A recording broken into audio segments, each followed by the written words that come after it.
Hey guys, Spazzy Dragon here, aka Syndromes. Welcome back to part 5. Today we're going to do a couple of things. We are going to try to start upgrading our ship's systems, the internal systems, not just the building of the ship itself. And also we are going to start exploring the nearby sectors, because that is where all of the fun is. First things first, I do want to set up that other mining ship though, because I kind of want to make sure that this place can be strip mined. As you can see from the previous episode, that thing we created the previous ship, it's just going to go around and mine over there. But we still have a ship over here that we can switch to by pressing T, go into build mode, go into our save designs under ship autosaves, and let's find it real quick. The miner 1. We finally have enough iron to do this, so we're going to use this design. And let's plop down 2 mining turrets on it. This is going to be one of them, and this is going to be the second one. There we go. That brings up our required crew to 4, 5, 9. So let's grab 8 more. Let's get out of the way from this bad boy over here. Oh yeah, you can see the difference between a crewed ship and one that has something lacking simply by how slow this thing is right now. We don't have the mechanics, we don't have the engineers, so this is just painfully slow.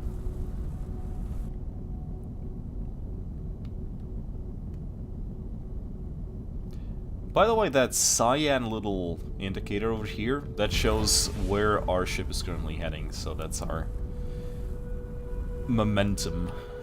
Right, so let's hire crew. Let's get 8 more. Hire. And they're going to be automatically distributed. There we go. Hey, look, and the ship is suddenly not shit anymore. Yay.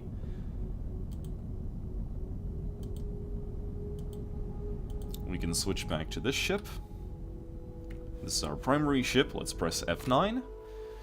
Let's find our newly created ship. It's over here. And we can simply tell it to, hey, I want you to mine. Do the miney-do. In the meantime, we are going to sink some more money into this thing by going to the equipment dealer. So the thing about ship systems, I don't think I really explained this too well, but when you create a ship, it starts off with very specific amounts of slots and capabilities, and you improve them by making it bigger. But not exactly. You can see right now that we have our ship statistics over here, and one of the things is its processing power, and this number is directly linked to the system upgrade slots.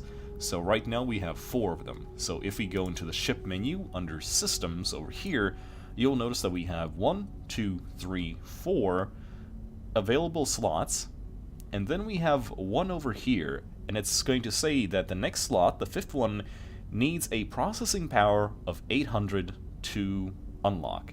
So it's directly linked to this processing power.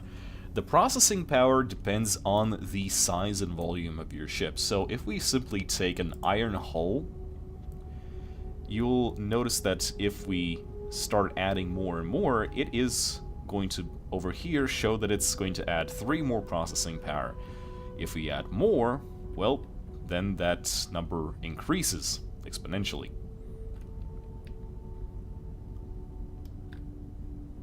So yeah, that is a big chunk. Something like this. But obviously that is just hull. If we add the same size crew quarters, for example, you'll notice that it adds 188. Double check that, 188. That is iron, so I guess it's it is just volume. Well, it's trying to do the same thing, only with titanium. Let's try titanium hull. Let's see if it adds the same amount. Yep, it still adds the same amount. So basically that's how it works. You cannot make a very good Smurf ship, or a twink ship, so to speak. You actually do need to make the ship bigger to have it actually have more things in it. And right now we have 4 slots, and I kind of want to do something with them. We're gonna find ourselves a dock. I just realized I could really use some additional maneuvering on this thing, because, ooh boy. Yeah, actually, let's do that. I want omnidirectional thrusters on this thing, or at least a few more. I am going to use it like this, probably, and just stick them on the ends of these, of the previous thrusters we have already, because when I placed these things, I orientated them so that they would stop the ship's forward movement. So now we're going to enhance that a little bit more, and now the ship should be a little bit more flyable. Let's try. It's not perfect, but it's already better than we had just now, so this game really is just one big, I need my ship to do this better sort of affair. So let's see. The equipment we currently have here is probably not too big of a selection, but still. The turret control systems are the ones that I talked about that adds more turret slots. So for example, the ones here for 6,000 credits are going to add 1 armed turret slot, and if I install it permanently, it's also going to add another turret slot. So what does this mean? If you go back into the ship menu again, you'll notice that, well, I would have to buy something real quick, so I guess I'll just grab this one turret slot. So right now we have 3 slots in total. We have the 1+1 slot, that is 1 dedicated offensive turret and 1 dedicated utility turret, and then the 3rd slot is either a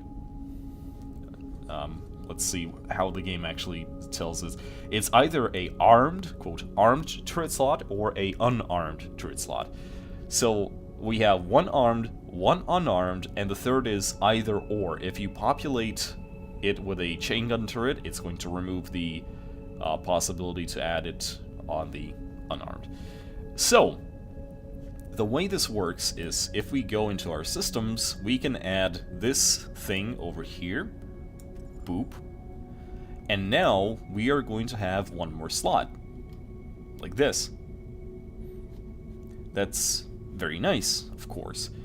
But I can, at any point in time, I can simply remove this upgrade and slot in a new one. Unless I want to take a bonus for permanent installation. Permanently installed systems can only be removed if you are docked at a vendor like this. So it means you can't really pause the game mid-battle and just swap it out. So I'm going to leave this for now, because there are a few things I want to grab along the way. For example, this generator upgrade right here. This is going to be actually very useful for us. We really don't have a lot of credits, so let's just grab that one. We're going to install that, because right now the problem is, you can see how much we're currently generating in terms of energy and how much we're using it up. So if I put the control system in, ooh, lad, that is a lot. So this generator upgrade is actually going to mitigate some of that. Not a lot, but it's still going to be better than not having anything. There we go. Oh yeah, and by the way, if you install it permanently, it is going to basically double the energy consumption, because you install it, quote, properly. That's how the energy, that's how the system systems work. So there we go. More systems for us.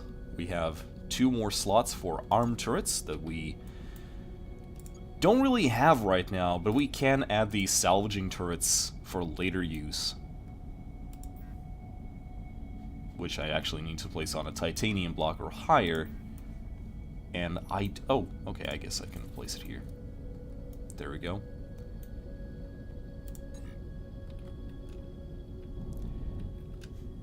And that's it. That is how the whole system works. So, we have 5 minutes left until the end of the video. Let's go explore. So this is the map. All of the green sectors have something in them. Like, it's confirmed by the civilian population in the sector that there is something here. At the same time, you can actually see these lines from emitting from this current sector that we are in. These are the gates. So let's actually fly through the gate that is closest to us. Let's go into the other sector. The ships that we currently have here are going to continue doing their own thing. Actually, let's quickly check that they are actually doing something. So this is the first one. Yes, it is mining. And this is the second one over here. And yes, he is doing the mining thing. Okay, well, let's go to the northwest gate. That is the one over here. And see what we can find. Different systems have different bases inside of them, which is important if you are a trader, for example. You can run cargo between bases. But right now we just want to find more claimable asteroids, because right now we don't really have a lot in terms of money. We can sell the iron that we mine, by the way, because it is considered a very low resource, low level resource. But I'm not really there just yet. Let's go into the next sector by flying through. There's one more thing though. If you use these gates, it actually costs you. You actually pay the local, the local nation that controls this area to jump through. And in this case, we paid 34 credits, which is not a lot because our... Okay, let's see. So this place connects to 3 separate systems. So that is actually one of the blips that we saw. That's not the only way we can get there, by the way. So right now, if I wanted to get to this system over here, I'm guessing this is where this line is going, I would have to jump to here through the gate and then there. That is not necessary. We do have a jump drive, and jump drive usage is free. The only difference with the jump drive is that we are actually going to be using energy once we jump, and if there's hostiles, that might lead to problems, because the moment the jump drive... again, the jump drive is actually using huge amounts of energy to recharge, and depending on the size of your ship, it might recharge quickly or not that quickly. So we'll go back into this map system. We're going to right-click on this supposed system, and we're going to enter coordinates into the navigational computer.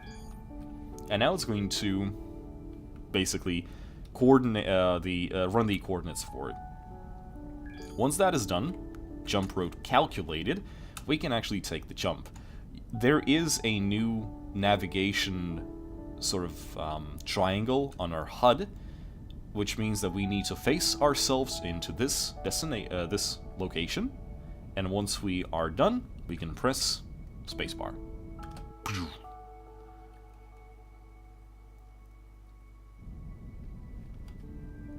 And we have arrived into a new sector. It's visually different, and it has more things in it.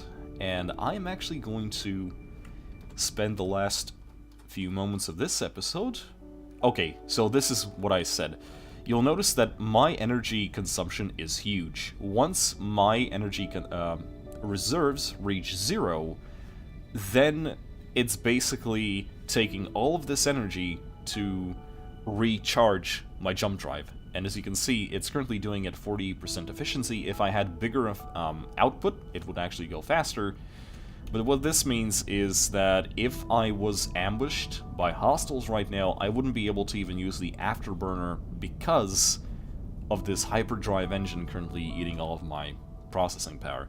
So, if I go into P, and I go into my energy management system, I can actually disable it, boosh, and get some power back if I wanted to start doing evasive maneuvering, if I wanted to put all of this unused power into evasive maneuvers, for example.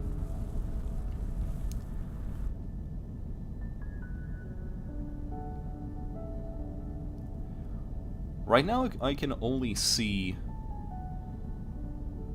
regular iron rocks, so maybe this place doesn't have anything interesting for us. It does have a turret factory, so we're actually going to take a look at that in the next episode. But right now, this looks like just a outskirts system. There's nothing really much inside of it. And that's pretty much it. But let's check the map. We can actually see that it goes into different locations. There's an exit over here. I guess it's over here to this place. And overall, we kind of want to make our way towards the center of the galaxy. But that will happen in the next episode. Alright guys, thanks for joining me, and I'll see you in the next one.